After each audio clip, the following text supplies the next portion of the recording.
आपण केबे भाबिछंती कि किछि लोक अन्य मानक तुलन में अधिक बुद्धिमान कहीं कौन आम मस्तिष्कर कौन से एक निर्दिष्ट अंश आमको चतुर करिथाए। निकटरे एक चांचल्यकर गवेषणा यही पुराना धारणा को बदलाई दैछि। वैज्ञानिक माने दाबी करुछंती जे बुद्धि कौन सी गोटे केन्द्र नुहे बरम पूरा मस्तिष्कर नेटवर्क उपरे निर्भर करे। अमेरिकार यूनिवर्सिटी ऑफ नेट्रोडेम गवेषक मान द्वारा 145 जन वयस्क व्यक्ति एक स्वतंत्र अध्ययन करा जायतिला। एथिरे दुईटी भिन्न डाटा सेट रु मिलिथिबा परिणाम वैज्ञानिकों को चकित कर दैछि। गवेषणार मुख्य लेखक रामसे विल्कॉक्स अनुसार आम मस्तिष्क एक जटिल नेटवर्क परि काम करे। एहार दक्षता, नमनीयता एवं समन्वय ही मनुष्यर बुद्धि को निर्धारण करिथाए। यह कौनसी गोटे भागर विशेषत्व नुहे बरम संपूर्ण सिस्टम एक प्रक्रिया।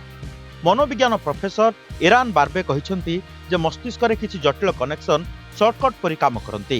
जेतेबेले दूर थिबा ब्रेन रीजन बा अंचल गुड़िक परस्पर सह द्रुत गति सूचना आदान प्रदान करंती सेतेबेले समस्या समाधान करिवार क्षमता बढ़ी थाए।